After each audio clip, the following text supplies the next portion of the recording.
الحمد لله وكفى والسلام على عباده الذين اصطفى أما بعد فأعوذ بالله من الشيطان الرجيم بسم الله الرحمن الرحيم قل هل ننبئكم بالأخسرين أعمالا الذين ضل سعيهم في الحياة الدنيا وهم يحسبون أنهم يحسنون صنعا وروي عن النبي صلى الله عليه وسلم أنه قال إياكم والحسد فإن الحسد يأكل الحسنات كما تأكل النار الحطب آمنت بالله صدق الله العظيم وصدق رسوله النبي الكريم ونحن على ذلك من الشاهدين والشاكرين والحمد لله رب العالمين۔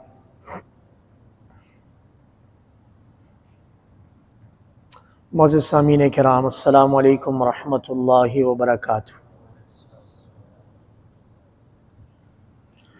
شوق اور محبت سے ایک دفعہ درود شریف، اللہم صلی علی محمد وعلی آل محمد کما صلیت علی ابراہیم وعلی آل ابراہیم انک حمید مجید، اللہم بارک علی محمد وعلی آل محمد کما بارکت علی ابراہیم وعلی آل ابراہیم انک حمید مجید۔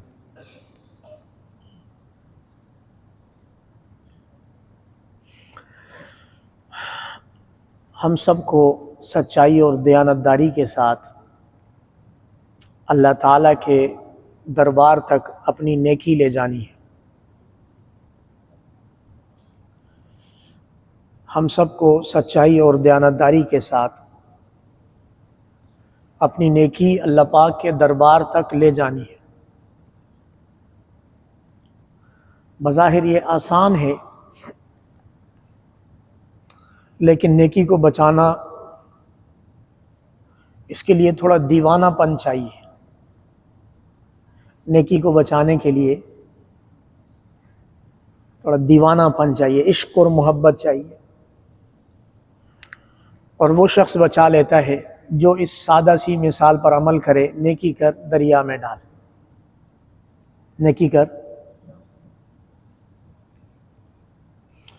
حضور علیہ السلام سے انصار نے ایک دفعہ سوال کیا۔ حضور علیہ السلام اپنے صحابہ کرام کو اکثر و بیشتر سمجھایا کرتے تھے۔ فرمایا، مفہوم، میرے صحابہ اپنے اوپر جو حقوق ہیں وہ مسلسل ادا کرتے رہنا۔ میرے بعد تم ایسے معاملات دیکھو گے جن کو تم غیر معروف سمجھو گے، میرے بعد ایسے معاملات دیکھو گے جو غیر معروف ہوں گے، لہٰذا اپنے حقوق ادا کرتے رہنا، اور تمہارے جو حقوق ہیں وہ اللہ سے مانگتے رہنا۔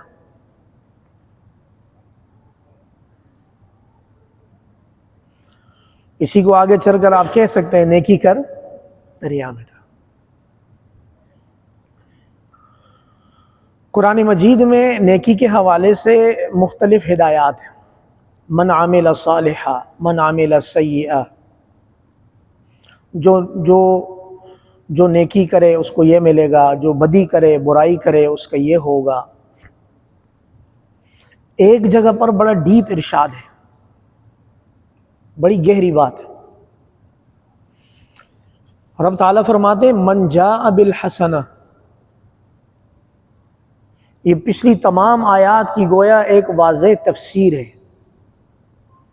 من جاء بالحسنہ فلہ عشر امثالہا، جو ہمارے دربار میں نیکی کر کے لے آئے گا اس کو 1 کا 10 ملے گا۔ معلوم ہوا کہ نیکی انجام دینا ایک نعمت ہے، لیکن اس کے بعد اس کو بچا لینا شور شرابے سے، ریا سے، دکھلاوے سے، ضائع ہونے سے بچا دینا، اور نیکی کو اپنی اصلی حالت پر بچا کے رب تعالیٰ کے دربار تک پہنچا لینا بہت بڑی بات ہے۔ اگر کوئی ایسا کرے گا تو اس کے سب سے کم ریٹ 1 کے 10 ہیں، سب سے چھوٹے ریٹ جو لگیں گے وہ 1 کے 10۔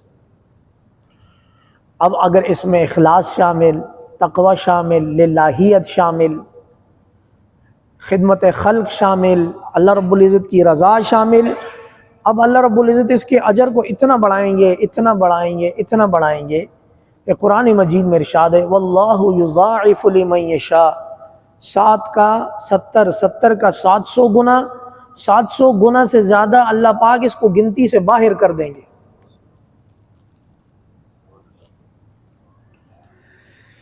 حضور علیہ السلام کی تعلیمات بڑی واضح ہیں۔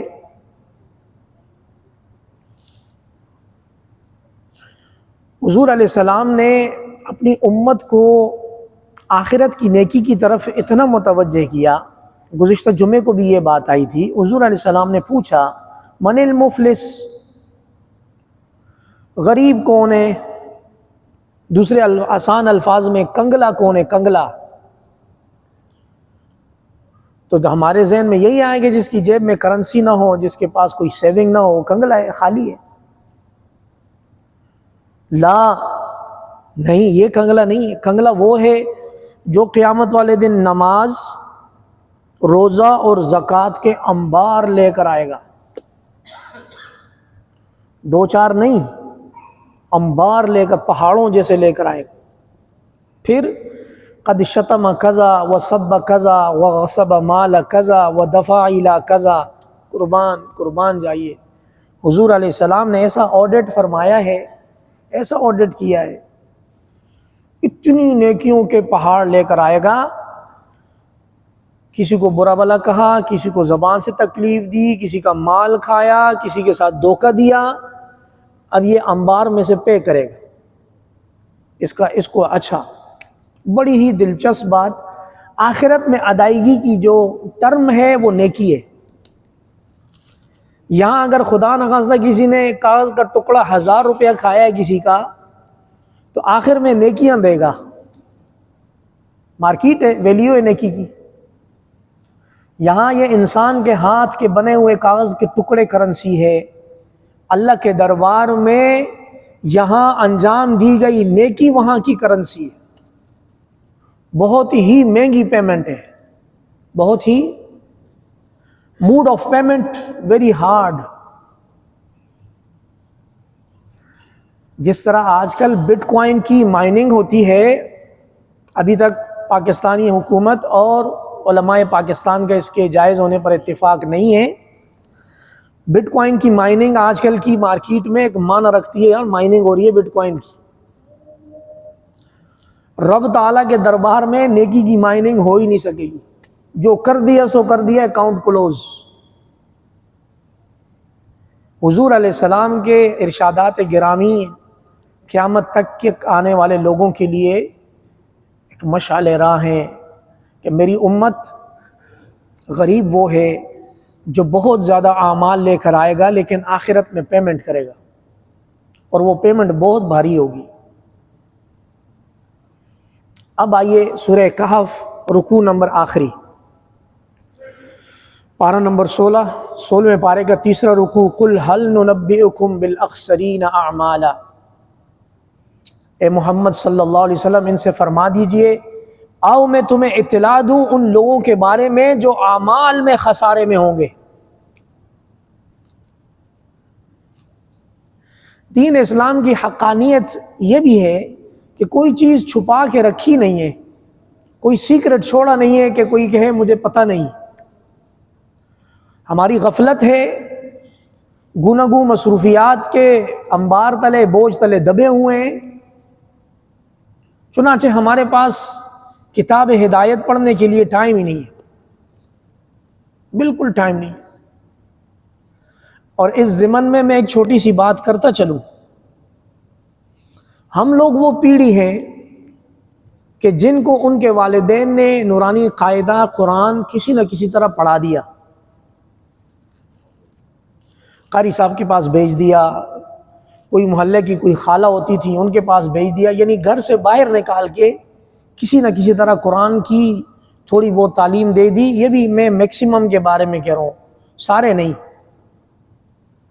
اب جو ہم لوگ اپنی اولاد کی تربیت کرنے جا رہے ہیں، ہم نے physics, chemistry, bio, English, math سب سے نیچے 15 منٹ قرآن کے، صرف 15 منٹ قرآن کے، اور وہ بھی اپنے آپ کو دھوکہ دینے، تسلی کے لیے اور برکت کے لیے، ہدایت کے لیے نہیں ہے قرآن۔ ہمارا برا نہیں ہے، میں بات تھوڑی کھل کے اس لیے کر دیتا ہوں کہ مطلوب اللہ کی رضا ہے، ہمارا برا نہیں ہے۔ ہماری ٹیم کو آپ ٹیوشن پڑھانے کا کہیں گے، وہ 15 منٹ کے لیے پورے پریسن 1 میں گھومیں گے، پورے بحریے میں گھومیں گے۔ کیوں؟ ماہانہ ان کو پیسے ملیں گے، اور پیسے آتے ہوئے کسی کو برے نہیں لگتے، صحیح ہے؟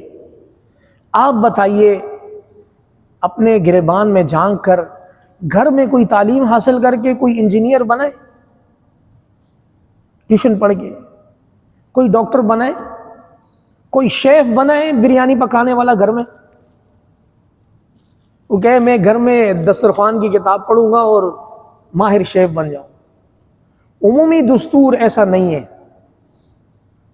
جس فیلڈ میں آپ نے مہارت حاصل کرنی ہے اس کے لیے آپ کو بہت زیادہ وقت، محنت اور اسٹرگل کرنی پڑتی، اور قیامت والے دن ایک مقدمہ تیار ہے، وقال الرسول یا رب ان قومی هذا القرآن مہجورا، اے اللہ میری اس قوم نے اس قرآن کو چھوڑ دیا تھا۔ لگے گا مقدمہ، قرآن اور رمضان کی سفارش یا تو حق میں آئے گی یا خلاف آئے گی۔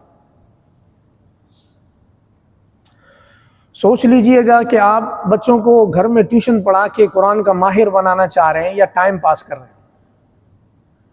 الا ما شاء اللہ، کوئی گھر میں ماہر بن جائے تو وہ معجزہ ہوگا، لیکن 99% گھر میں قرآن پڑھنے والا ماہر نہیں ہو سکتا، مشکل ہے۔ اور اس کی میں نے لوجک آپ کو بتا دی۔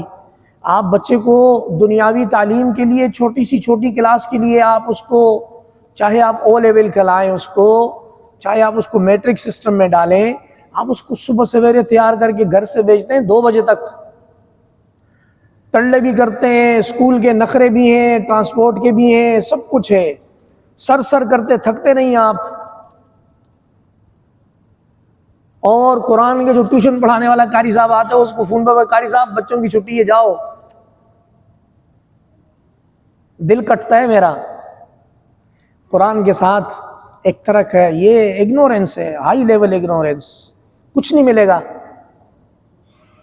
پھر میں بتا دوں، ہم وہ پیڑھی ہیں جو، ان میں ہم میں سے چند لوگ ایسے ہیں جنہوں نے قرآن پر شاید مار کھائی ہوئی ہے، اور یہ بھی میں کھل کے اظہار کروں، شکر ہے اللہ کا ہمارے سازن نے ہمیں کوٹا، صحیح تن کے رکھا، اور آج الحمدللہ آپ لوگ سنتے ہیں، قرآن پڑھتے ہیں، خوشی ہمیں، کوئی ریگریٹ نہیں۔ ہمارے ماں باپ نے بھی برداشت کیا۔ آج اگر کوئی استاذ کسی بچے کو ہاتھ لگا دے، پورا خاندان مدرسے پہ دعویٰ بولتا ہے، اور آج ہم بھی اس بات کے قائل ہیں کہ بچے کو نہیں مارنا، ہاتھ بھی نہیں لگانا، لیکن بطور پیرنٹس، بطور گارڈین آپ مجھے بتائیں گے کہ ہم نے قرآن کے ساتھ کیا کیا۔ میں آپ کے سامنے ایک آیت پڑھ رہا ہوں، قُلْ هَلْ نُنَبِّئُكُمْ بِالْأَخْسَرِينَ أَعْمَالًا، سورہ کہف آخری رکوع۔ آئیے ہم آپ کو بتاتے ہیں کہ اعمال کے اعتبار سے نقصان میں، لاس میں کون لوگ ہیں۔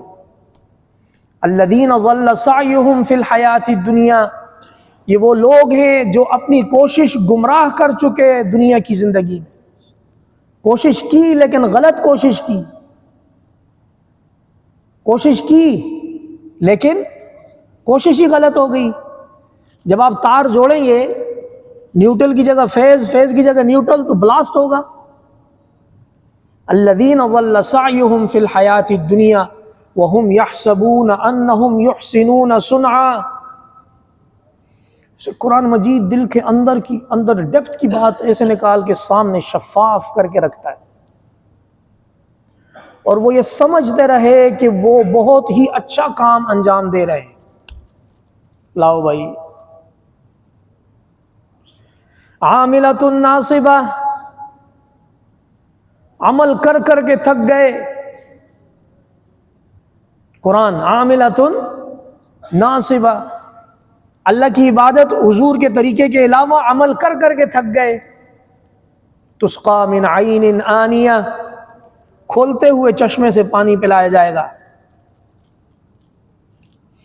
ان ساری درد بری باتوں کو سامنے رکھ کر اب اللہ رب العزت کا یہ ارشاد سماعت فرمائے، من جاء بالحسنۃ فلہ عشر امثالھا، جو نیکی کر کے بچا کے ریا سے، دکھلاوے سے، نام و نمود سے، سب سے بچا کر ہمارے دربار میں لائے گا، کم از کم 1 کا 10 ہم عطا کریں گے. اور دوسری جانب وَمَنْ جَاءَ بِالسَّيِّئَةِ فَلَا يُجْزَى إِلَّا مِثْلَهَا، کسی نے گناہ کیا، گناہ کرنے کے بعد ساری زندگی توبہ نہ کی، حالانکہ اللہ نے مہلت دی، توبہ کی، تلافی کی، نہ کیا کچھ بھی، اور ایک بدی لے کر، برائی لے کر ہمارے دربار تک پہنچ گیا،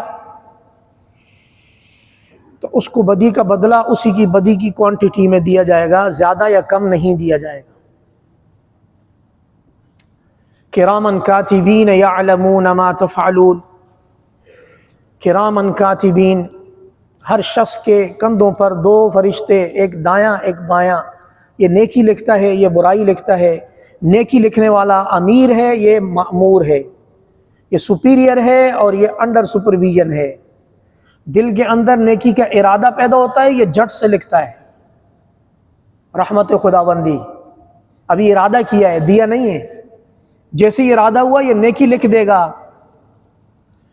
اور خدا نخواستہ دل کے اندر برائی کا ارادہ پیدا ہوتا ہے تو یہ قلم نہیں ہلاتا، یہاں تک کہ انسان بدبختی مارے برائی کر دیتا ہے، پھر بھی یہ اس سے پوچھتا ہے لکھوں، یہ کہتا بھی رک جا، شاید توبہ کرے، نہیں لکھنا، شاید توبہ کر لے، نہیں لکھنا، ابھی نہیں لکھنا. یہاں تک کہ شام ہو جاتی ہے اور وہ گناہ کا حساب لکھ کر اوپر چلا جاتا. کریم ہے وہ ذات کہ جو فرشتے ہمارا حساب کتاب لے کر شام میں اوپر جاتے ہیں، اگلی صبح انہی فرشتوں کے ہاتھ ہمارا رزق لکھ کر واپس دنیا میں بھیجتا ہے.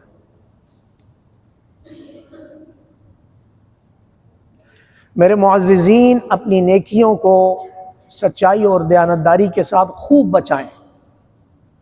پہلی بات تو یہ ہے کہ ہم لوگ کھوکھلے رہ گئے، ہم لوگ بہت پیچھے رہ گئے، بہت کھوکھلے رہ گئے. السابقون السابقون، اور فرسٹ آنے والے، اور کیا فرسٹ آنے والے، اور وہ پہلے والے، اور وہ یعنی جو جتنے حضور علیہ السلام کے زمانے کے قریب ہے وہ پہلے والے، اور جتنے بعد میں آتے رہیں گے ڈاؤن فال چلتا رہے گا، زوال ہے. اللہ، سچائی اور دیانتداری کے ساتھ اپنی نیکی انجام دے کر اللہ رب العزت کے دربار میں پہنچانے کی کوشش.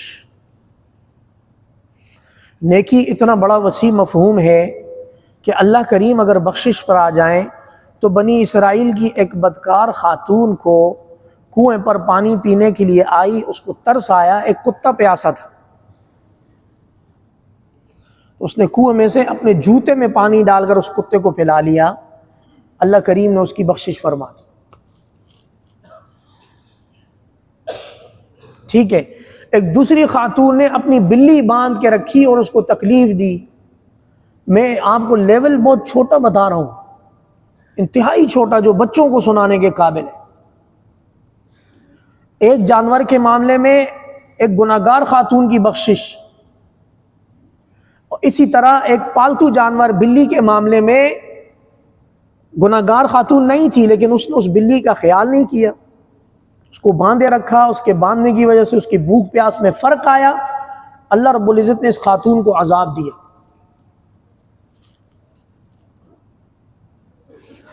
سچائی اور دیانتداری کے ساتھ اگر آپ نیکی کا ارادہ کرتے ہیں، اللہ رب العزت آپ کے ریکارڈ میں نیکی کا ثواب لکھتے ہیں. یہ جو میں نے آپ کو فرشتوں کی بات بتائی، یہ ساری زندگی یاد رکھیں، اپنے بچوں اور بچیوں کو بتائیں. یہ وہ بنیادی سبق ہیں جو بچپن میں ہمیں دیے جاتے تھے. آج ہم پیسہ کمانے کی دھن میں اتنے مگن ہیں، ہمیں کوئی خیال ہی نہیں ہے، پرواہ ہی نہیں ہے امن الحلال اخذ ام من الحرام، حلال میں سے آ رہا ہے حرام میں سے آ رہا ہے، بسم اللہ آتا رہے معاذ اللہ، اللہ معاف کرے۔ وَأَتْبِعِ السَّيِّئَةَ الْحَسَنَةَ تَمْحُوهَا، جب یہ اس کو برائی لکھنے سے منع کرتا ہے، یہ انتظار کرواتا ہے شاید توبہ کر کے کوئی نیکی کرے، یہ نیکی اس کی برائی کو مٹا دے گی۔ حضور علیہ السلام کا فرمان ہے خدا نخواستہ غلطی کوتاہی گناہ ہو جائے تو اس جس کوانٹٹی جس کوالٹی کا گناہ ہے اس کے پیچھے اس سے بڑی نیکی لے کر آ، یہ نیکی اس کو بہا کر لے جائے گی گناہ کو۔ اللہ، ایک واقعہ سناتا ہوں سچائی اور دیانتداری کا، پھر بات ختم کرتے۔ بنی اسرائیل میں ایک شخص نے 99 قتل کر دی۔ اب اس کو خیال ہوا کہ میں نے ناحق خون بہا دیے، کیا میرے لیے کوئی توبہ کا راستہ ہے؟ وہ ایک صاحب کے پاس پہنچا، صاحب علم مشہور تھے، ان کے پاس گئے، انہوں نے کہا کس طرح میں توبہ کرنا چاہتا ہوں، 99 قتل ہے۔ انہوں نے کہا نہیں، کوئی راستہ نہیں۔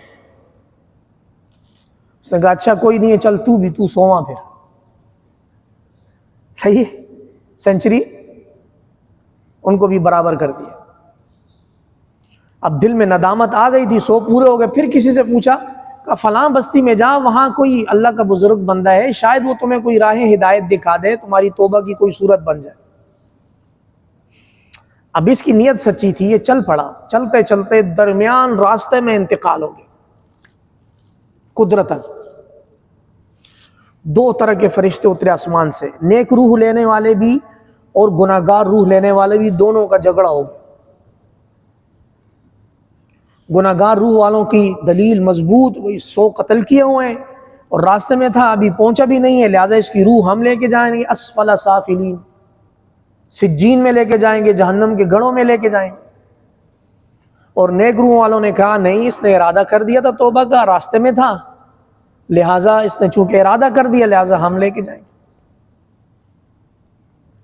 رب تعالیٰ کے دربار تک معاملہ پہنچا، اللہ کریم نے کہا زمین ماپو، دیکھو کس طرف زمین کم ہے، اور حدیث شریف کے ضمن میں یہ ذکر ہے کہ بالکل درمیان میں انتقال ہوا تھا۔ ادھر سے اللہ پاک نے فرشتوں کو بھیجا زمین کے ناپ تول کے لیے، اور یہاں اللہ پاک نے ڈائریکٹلی حکم دے دیا کہ نیکی کی طرف راستہ کم رہ جائے۔